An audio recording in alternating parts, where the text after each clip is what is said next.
Kidnapped by Robert Louis Stevenson. Chapter 25. In Balquhidder. At the door of the first house we came to, Allen knocked, which was of no very safe enterprise in such a part of the Highlands as the braes of Balquhidder. No great clan held rule there. It was filled and disputed by small septs and broken remnants, and what they call chiefless folk, driven into the wild country about the springs of Forth and Teeth by the advance of the Campbells. Here were Stewarts and MacLarens, which came to the same thing, for the MacLarens followed Allen's chief in war and made but one clan with Appin. Here too were many of that old proscribed, nameless, red-handed clan of the MacGregors. They had always been ill-considered, and now worse than ever, having credit with no side or party in the whole country of Scotland. Their chief, MacGregor of MacGregor, was in exile. The more immediate leader of that part of them, about Balquhidder, James More, Rob Roy's eldest son, lay waiting his trial in Edinburgh Castle. They were in ill blood with Highlander and Lowlander, with the Grahams, the MacLarens, and the Stewarts, and Allen, who took up the quarrel of any friend, however distant, was extremely wishful to avoid them. Chance served us very well, for it was a household of MacLarens that we found, where Allen was not only welcome for his namesake, but known by reputation. Here then I was got to bed without delay, and a doctor fetched, who found me in a sorry plight, but whether because he was a very good doctor, or I a very young strong man, I lay bedridden for no more than a week, and before a month I was able to take the road again with a good heart. All this time Allen would not leave me, though I often pressed him, and indeed his foolhardiness in staying was a common subject of outcry with the 2 or 3 friends that were let into the secret. He hid by day in a hole of the braes under a little wood, and at night, when the coast was clear, would come into the house to visit me. I need not say if I was pleased to see him. Mrs. MacLaren, our hostess, thought nothing good enough for such a guest, and as Duncan Dhu, which was the name of our host, had a pair of pipes in his house, and was much of a lover of music, this time of my recovery was quite a festival, and we commonly turned night into day. The soldiers let us be, although once a party of 2 companies and some dragoons went by in the bottom of the valley, where I could see them through the window as I lay in bed. What was much more astonishing, no magistrate came near me, and there was no question put of whence I came or whither I was going, and in that time of excitement I was as free of all inquiry as though I had lain in a desert. Yet my presence was known before I left to all the people in Balquhidder and the adjacent parts, many coming about the house on visits, and these, after the custom of the country, spreading the news among their neighbors. The bills, too, had now been printed. There was one pinned near the foot of my bed, where I could read my own not very flattering portrait, and in larger characters the amount of the blood money that had been set upon my life. Duncan Dhu and the rest that knew that I had come there in Allen's company could have entertained no doubt of who I was, and many others must have had their guess, for though I had changed my clothes, I could not change my age or person, and lowland boys of 18 were not so rife in these parts of the world, and above all about that time, that they could fail to put one thing with another and connect me with the bill. So it was at least. Other folk keep a secret among 2 or 3 near friends, and somehow it leaks out, but among these clansmen it is told to a whole countryside, and they will keep it for a century. There was but one thing happened worth narrating, and that is the visit I had of Robin Oig, one of the sons of the notorious Rob Roy. He was sought upon all sides on a charge of carrying a young woman from Balfron and marrying her, as was alleged, by force, yet he stepped about Balquhidder like a gentleman in his own walled policy. It was he who had shot James MacLaren at the plough-stilts, a quarrel never satisfied. Yet he walked into the house of his blood enemies as a traveller might into a public inn. Duncan had time to pass me word of who it was, and we looked at one another in concern. You should understand it was then close upon the time of Allen's coming. The 2 were little likely to agree, and yet if we sent word or sought to make a signal, it was sure to arouse suspicion in a man under so dark a cloud as the MacGregor. He came in with a great show of civility, but like a man among inferiors, took off his bonnet to Mrs. Maclaren, but clapped it on his head again to speak to Duncan, and having thus set himself, as he would have thought, in a proper light, came to my bedside and bowed. "I am given to know, sir," says he, "that your name is Balfour." "They call me David Balfour," said I, "at your service." "I would give ye my name in return, sir," he replied, "but it's one somewhat blown upon of late days, and it'll perhaps suffice if I tell ye that I am own brother to James Moore Drummond, or MacGregor, of whom ye will scarce have failed to hear." "No, sir," said I, a little alarmed, "nor yet of your father, MacGregor Campbell."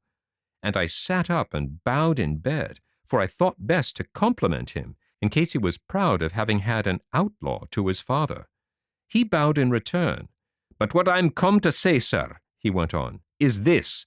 In the year 45, my brother raised a part of the Gregara, and marched 6 companies to strike a stroke for the good side, and the surgeon that marched with our clan and cured my brother's leg when it was broken in the brush at Preston Pans was a gentleman of the same name precisely as yourself.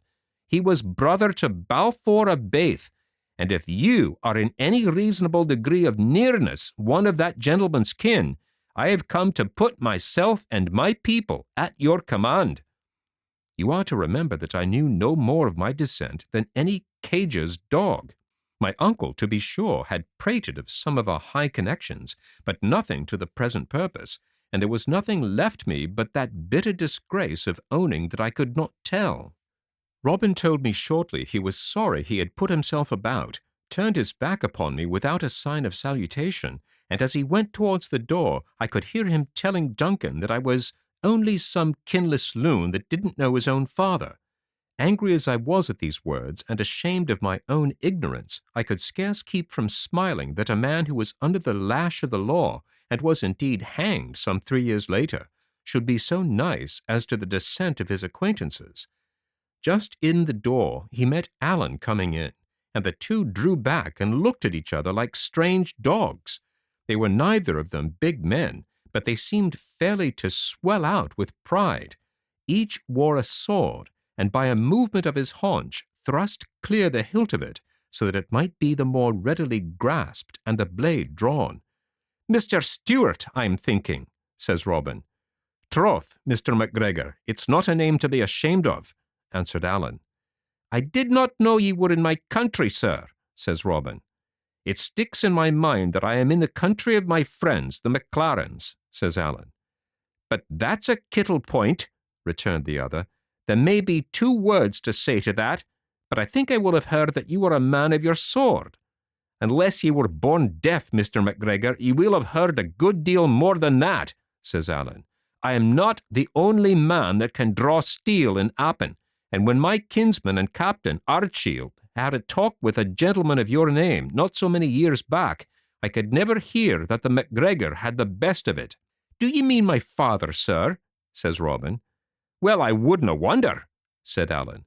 "The gentleman I have in my mind had the ill taste to clap Campbell to his name." "My father was an old man," returned Robin. "The match was unequal. You and me would make a better pair, sir." "I was thinking that," said Alan. I was half out of bed, and Duncan had been hanging at the elbow of these fighting cocks, ready to intervene upon the least occasion. But when the word was uttered, it was a case of now or never, and Duncan, with something of a white face, to be sure, thrust himself between. "Gentlemen," said he, "I will have been thinking of a very different matter, whatever. Here are my pipes, and here are you 2 gentlemen who are both acclaimed pipers. It's an old dispute, which one of ye's the best. Here will be a broad chance to settle it." "Why, sir," said Alan, still addressing Robin, for whom he indeed had not so much as shifted his eyes, nor yet Robin from him. "Why, sir," says Alan, "I think I will have heard some rumour of the sort. Have ye music, as folks say? Are ye a bit of a piper?" "I can pipe like a Macrimmon," cries Robin. "And that is a very bold word," quoth Alan. I have made bolder words good before now, returned Robin, and that against better adversaries. It is easy to try that, said Allen. Duncan Dhu made haste to bring out the pair of pipes that was his principal possession, and to set before his guests a mutton ham and a bottle of that drink which they call Athol Brose, and which is made of old whiskey, strained honey, and sweet cream, slowly beaten together in the right order and proportion. The two enemies were still on the very breach of a quarrel, but down they sat, one upon each side of the peat fire, with a mighty show of politeness. MacLaren pressed them to taste his mutton ham and the wife's brose, reminding them the wife was out of Athol and had a name far and wide for her skill in that confection. But Robin put aside these hospitalities as bad for the breath. I would have you to remark, sir, said Allen, that I haven't a broken bread for near upon 10 hours, which will be worse for the breath than any brose in Scotland. I will take no advantages, Mr. Stewart, replied Robin. Eat and drink. I'll follow you. Each ate a small portion of the ham and drank a glass of the brose to Mrs. MacLaren, and then, after a great number of civilities, Robin took the pipes and played a little spring in a very ranting manner.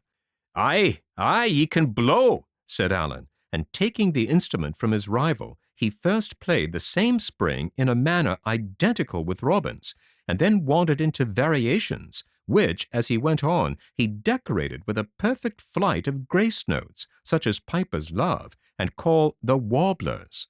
I had been pleased with Robin's playing. Allen's ravished me. That's no very bad, Mr. Stewart, said the rival, but ye show a poor device in your warblers. Me? Cried Allen, the blood starting to his face. I give ye the lie. Do ye own yourself beaten at the pipes, then? Said Robin, that ye seek to change them for the sword? And that's very well said, Mr. MacGregor, returned Allen, and in the meantime, laying a strong accent on the word, I take back the lie. I appeal to Duncan. Indeed, ye need appeal to naebody, said Robin. Ye're a far better judge than any MacLaren in Balquhidder, for it's a God's truth that you're a very creditable piper for a Stewart. Hand me the pipes. Allen did as he asked, and Robin proceeded to imitate and correct some part of Allen's variations, which it seemed that he remembered perfectly.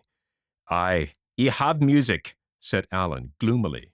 And now be the judge yourself, Mr. Stewart, said Robin, and taking up the variations from the beginning, he worked them throughout to so new a purpose, with such ingenuity and sentiment, and with so odd a fancy and so quick a knack in the grace notes, that I was amazed to hear him.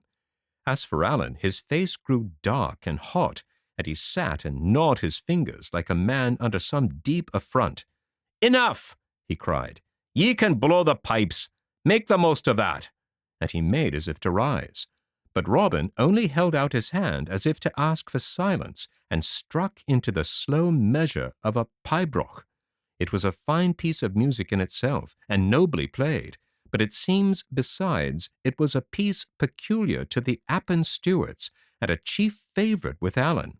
The first notes were scarce out, before there came a change in his face. When the time quickened, he seemed to grow restless in his seat, and long before that piece was at an end, the last signs of his anger died from him, and he had no thought but for the music. Robin Oig, he said, when it was done, ye are a great piper. I am not fit to blow in the same kingdom with ye, body of me. Ye have mair music in your sporran than I have in my head, and though it still sticks in my mind that I could maybe show ye another of it with the cold steel, I warn ye beforehand, it'll be no fair.